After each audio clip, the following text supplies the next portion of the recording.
The US military has the biggest budget on Earth, the most advanced technology, the best trained soldiers, and somehow they still manage to torpedo their own president, fight a war over a pig, and strap bombs to bats.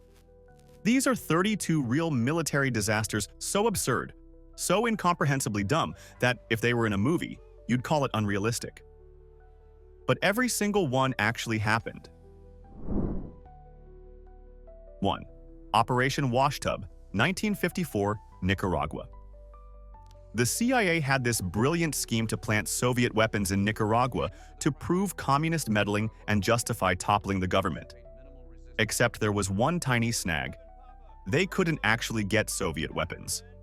So these elite intelligence operatives bought some rusty old rifles from a surplus shop, slapped on some hilariously bad fake Soviet stamps, and then completely botched the airdrop. The weapons were found immediately, the forgeries fooled absolutely no one, and the entire operation became an international punchline. This was supposed to be top-tier espionage, and it played out like a middle school prank gone wrong. American taxpayers funded counterfeit hammers and sickles that wouldn't fool a blind man. Local farmers probably ran better covert operations than this circus. 2. The M551 Sheridan tank was built for airborne units and jungle warfare in Vietnam. It was lightweight, quick, and could supposedly swim. It also had an unfortunate habit of blowing itself up. The main cannon fired missiles that occasionally decided to detonate inside the vehicle. The armor was so thin it could barely deflect harsh language. Every time crews fired the gun, they braced like they were riding a mechanical bull strapped to a firework. Soldiers nicknamed it everything except reliable. Commanders wrote reports that basically said, "Please take this away." The Sheridan had exactly one consistent achievement throughout its service career, completely destroying the confidence of anyone forced to operate it. Revolutionary design? More like a rolling insurance claim. 3. Picture yourself as a military scientist during World War II. Your assignment: develop a non-lethal weapon to demoralize enemy forces. Your solution? A spray that smells like human waste. They actually called it Who Me. And yes, that was the official code name. The strategy was to spray enemy officers so they would reek of fecal matter, becoming social outcasts among their own troops. Weaponized body odor. Government-funded stink bombs. Someone got paid to develop military-grade fart technology. The project was eventually abandoned, possibly because someone realized that making the enemy smell terrible was not quite the strategic advantage they imagined. Or maybe the research team just couldn't get the stench out of their lab equipment after months of testing. 4. In 1976, North Korean soldiers murdered 2 American officers during a dispute over a poplar tree in the DMZ. The American response? Operation Paul Bunyan. They mobilized hundreds of troops, attack helicopters, fighter jets, B-52 bombers, and an aircraft carrier battle group to cut down a single tree. One tree. They brought industrial chainsaws and enough firepower to level a small country. North Korea watched this absolute spectacle unfold in stunned silence, probably concluding that Americans had collectively lost their minds, which was exactly the message intended. The tree came down in minutes. Global thermonuclear war did not commence. And somewhere, professional lumberjacks wept with pride at history's most aggressively over-engineered landscaping project. 5. Here comes a military concept so unhinged it makes supervillains seem reasonable. Project Orca. During the 60s and 70s, the Navy apparently held some extremely creative brainstorming sessions about weaponizing marine mammals. This was not about training dolphins to do tricks. No, this allegedly involved strapping explosive devices to whales and dolphins, then guiding these magnificent, now bomb-carrying creatures toward enemy submarines before detonation. The pitch meeting must have been incredible. So imagine Free Willy but loaded with explosives. Any concerns? Details remain classified for obvious reasons, but the sheer audacity of converting Flipper into a guided torpedo represents peak military absurdity. This was not thinking outside the box. This was duct taping C4 to the box and launching it into the ocean. 6. After Vietnam ended, some genius decided to repurpose the old C-123 aircraft that had spent years spraying Agent Orange. Their new assignment? Cargo and medical transport missions. Totally safe, right? Absolutely not. Those planes were still saturated with toxic chemical residue. Flight crews spent years hauling supplies and patients while essentially marinating in dioxin. Decades later, cancer clusters started appearing among personnel who served on those aircraft. The Air Force maintained the planes were perfectly safe. Translation: nobody bothered cleaning the flying poison containers. This is equivalent to serving hospital food on plates previously used to mix pesticides, then acting confused when everyone gets sick. Scientists screamed warnings. Military bureaucracy shrugged and continued operations anyway. 7. In 1956, a target drone went haywire over California, and the Air Force responded with surgical precision. 2 fighter jets unleashed 208 rockets at this rogue aircraft. The results? Demolished trees, severed power lines, 1 obliterated pickup truck, and several traumatized Palmdale residents. The drone itself remained completely untouched, drifting away like it had somewhere better to be. This was America's first accidental self-airstrike on domestic soil. Officials labeled the chaos a training exercise. Sure, if the curriculum was teaching civilians to take cover from their own military, the drone never acknowledged the attack. It just floated off, unbothered, probably wondering what all the fuss was about. 8. In 1812, General William Hull crossed into Canada with ambitious plans to capture Detroit, intimidate the British, and return home a celebrated hero. Instead, he panicked completely and surrendered the entire fort without firing a single shot, handing over more than 2,000 American soldiers. The reason? Tecumseh, the brilliant Shawnee leader, orchestrated an incredible bluff by marching his warriors in continuous loops through the forest to simulate a massive army. Hull completely bought the deception. He was later court-martialed for cowardice, which is essentially the 19th century equivalent of getting publicly humiliated online. Surrendering a fortification you already controlled before any fighting occurred? That requires a special kind of catastrophic judgment that history rarely forgets. 9. In 1961, the CIA orchestrated the Bay of Pigs invasion, a top-secret operation to overthrow Castro using poorly trained Cuban exiles, zero air support, and weapons-grade overconfidence. The outcome was a catastrophe broadcast worldwide. Castro's military demolished the invasion force within 72 hours. The plan had more vulnerabilities than a screen door on a submarine. Boats arrived late.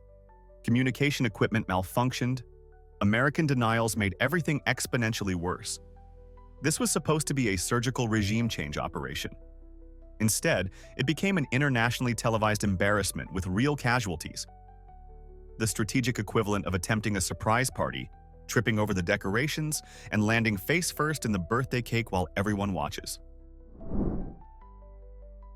10.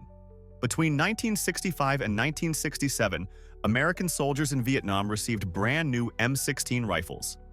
These weapons jammed constantly, in humid jungles, during active combat. Turns out the Army had secretly changed the gunpowder formula without informing anyone and neglected to include cleaning kits. Troops found themselves wielding expensive metal clubs after a few rounds. Desperate letters home pleaded for functional weapons. Soldiers started scavenging enemy AK-47s because Soviet engineering actually worked under pressure. This was not merely a logistics oversight. This was sending men into firefights with equipment designed to fail at the worst possible moment. The bureaucratic equivalent of issuing umbrellas full of holes during monsoon season. 11. In 1876, General George Armstrong Custer surveyed an enormous Native American encampment and thought, easy victory. He divided his already small force and charged with roughly 200 soldiers against more than 2,000 Lakota, Cheyenne, and Arapaho warriors. The outcome was exactly what basic arithmetic would predict. Complete annihilation. Not a single man from Custer's direct command survived. He catastrophically underestimated the opposition while massively overestimating his own capabilities, the classic double order of military hubris. History calls it Custer's Last Stand, but a more accurate title would be Custer's Final Lesson in Why Numbers Actually Matter. Spoiler, he never got to apply that lesson. 12. In 1943, American forces invaded Kiska Island in Alaska, fully prepared for intense combat against Japanese defenders. Thousands of soldiers stormed the beaches, weapons ready, adrenaline pumping. One small detail nobody mentioned: the Japanese had evacuated 2 weeks earlier. The island was completely empty. Yet somehow, American forces still suffered over 300 casualties from friendly fire incidents, forgotten landmines, and brutal weather conditions. They essentially fought fog and seagulls and still took significant losses. Command declared it a victory anyway. Imagine showing up to a boxing match, punching yourself in the face repeatedly, and then demanding the championship belt because your opponent left the building. 13. The M2 Bradley was originally designed as a simple troop transport vehicle. Then committees got involved. Someone added a cannon, then missile launchers, then additional armor, then more systems. It transformed into a confused mechanical nightmare designed by people who could not agree on anything. Too lightly armored to function as a tank, too heavy and bulky to work as a personnel carrier, and too expensive to justify its confused existence, the Bradley became a $3 million compromise that compromised everything. HBO eventually produced a comedy film about its absurd development process. The Bradley did not just fail at its mission. It failed so spectacularly that Hollywood turned its dysfunction into entertainment. 14. Here is the scenario. World War I.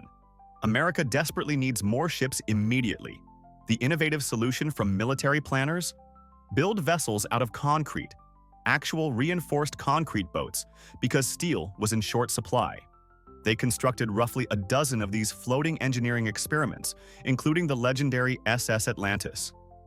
Predictably, these stone ships were extremely heavy, painfully slow, prone to cracking, and approximately as seaworthy as a swimming pool filled with bricks. Most had service careers shorter than a viral dance trend, eventually becoming breakwaters or artificial reefs.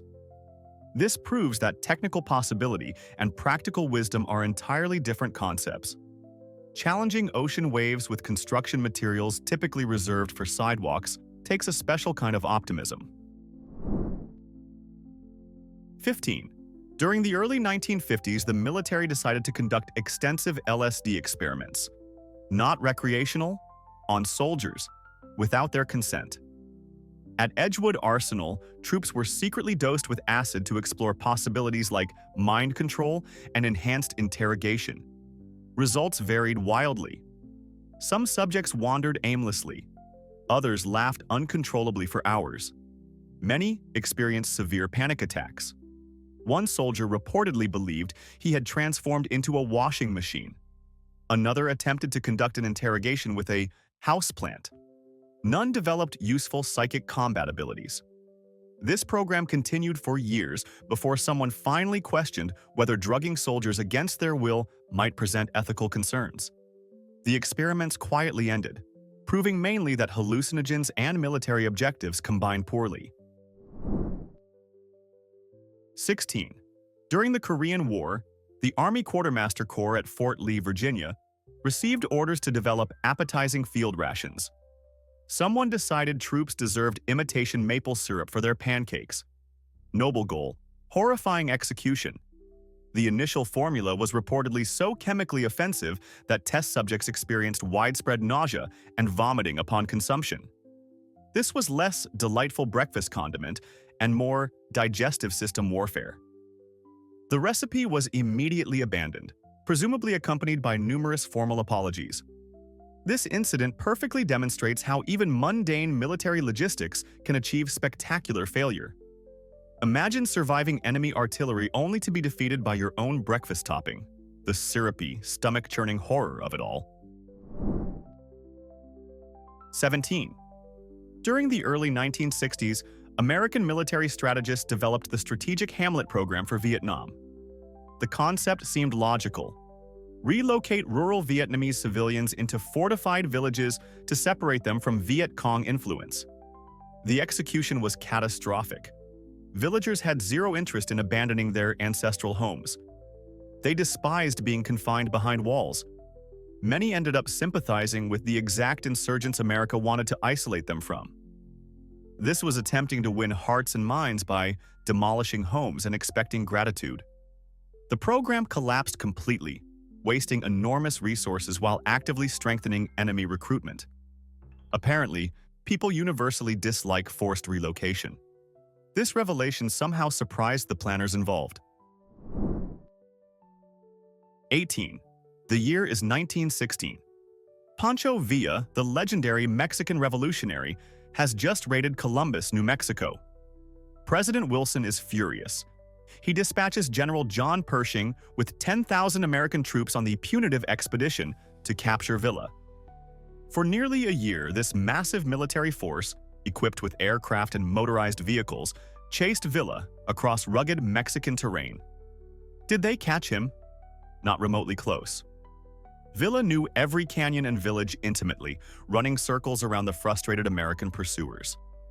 The expedition mainly succeeded in irritating the Mexican government, accidentally fighting Mexican federal troops, and demonstrating that overwhelming force means nothing when chasing a clever fox through his home territory. Villa probably sent them sarcastic postcards. 19. During the Cold War, somebody proposed designing a helicopter specifically for hunting submarines. The Navy created the Bell HSL, an anti-submarine aircraft that vibrated like industrial machinery full of loose bolts.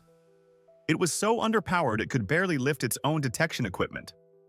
Pilots described the flying experience as wrestling a shopping cart filled with chainsaws during an earthquake.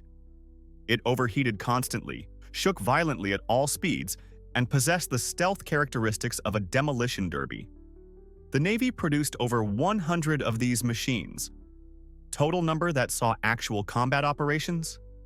0.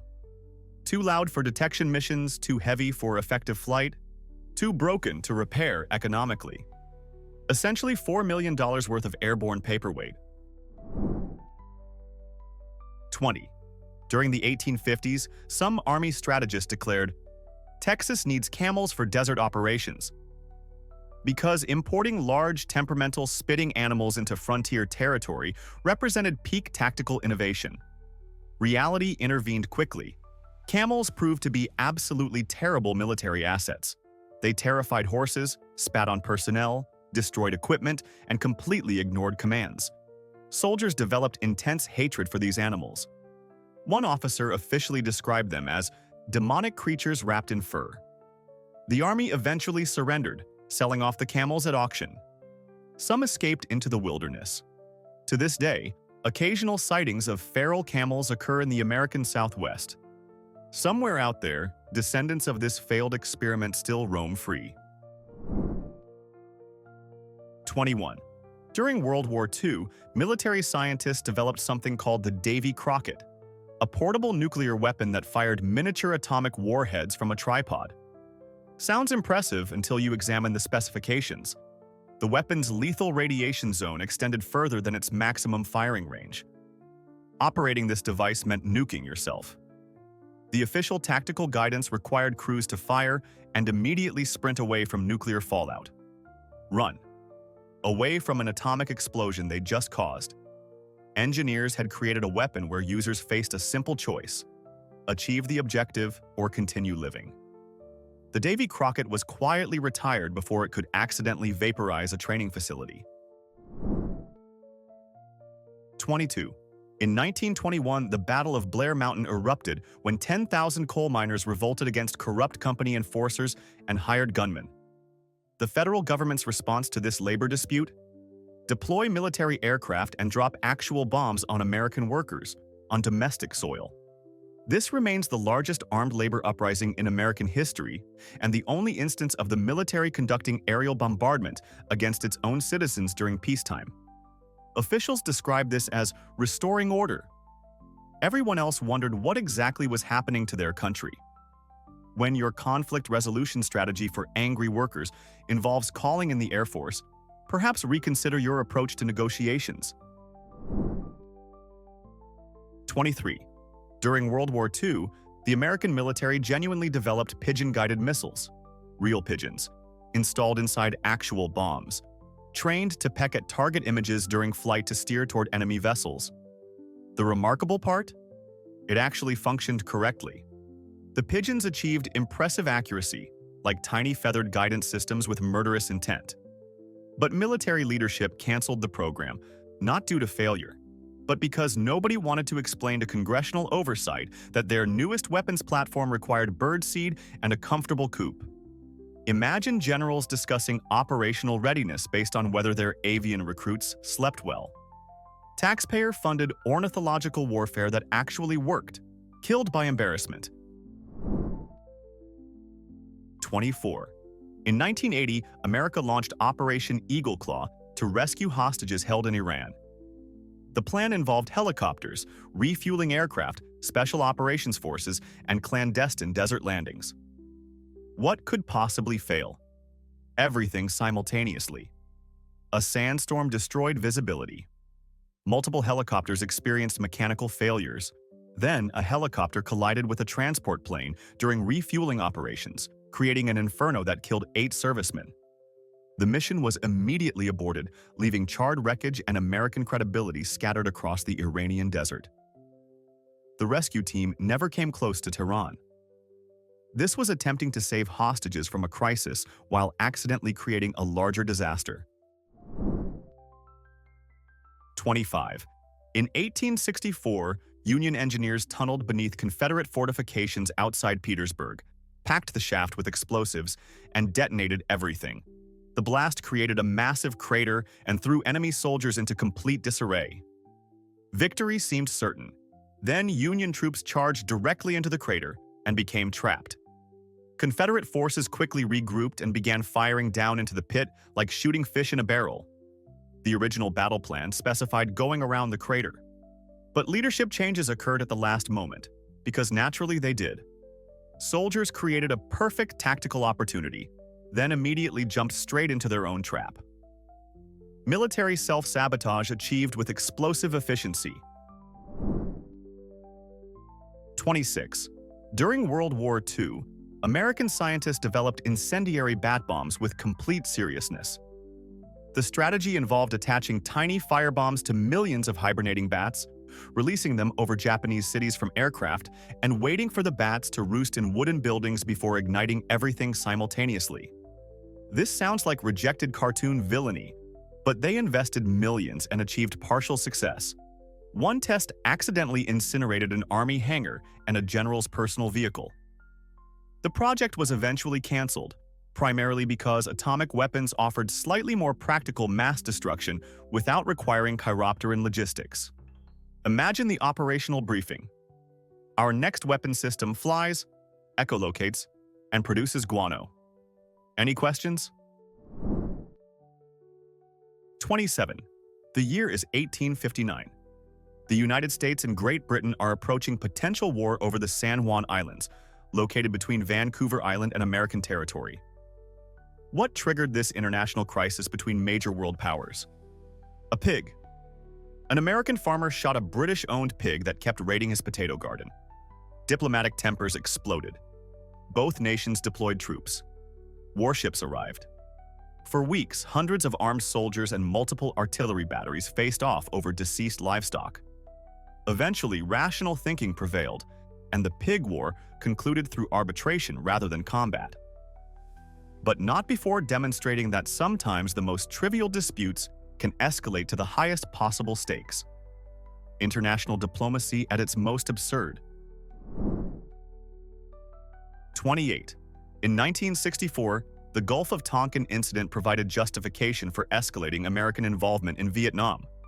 One significant problem: the second attack that triggered everything probably never actually occurred.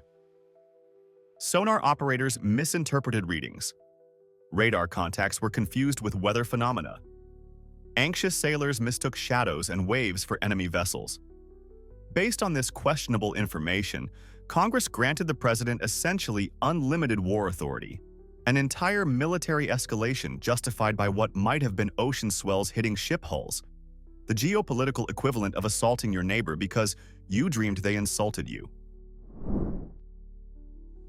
29. In the early 1900s, President Theodore Roosevelt wanted to demonstrate American naval supremacy by sending the Great White Fleet, 16 magnificent battleships, on a worldwide tour. It appeared impressive and sounded intimidating, but contained one critical vulnerability. These vessels ran on coal and required constant refueling. Who controlled most global coal stations? The British Empire. So this grand demonstration of American independence actually depended on politely requesting fuel from the very power they were trying to impress. The ships looked majestic, certainly, but proved about as strategically threatening as a parade float that requires snack breaks every few hours. 30. In 1979, a Maine Army National Guard unit conducted a routine navigation exercise near the Canadian border. Their objective was straightforward: move through dense woodland using map and compass skills. Their navigation abilities proved somewhat less than exemplary. The unit became so disoriented they accidentally crossed into Canada, emerging confused in the small Quebec village of Saint-Zachary. Local residents were understandably surprised to encounter armed American soldiers stumbling out of the forest. No international incident resulted, just considerable confusion and presumably awkward apologies over coffee.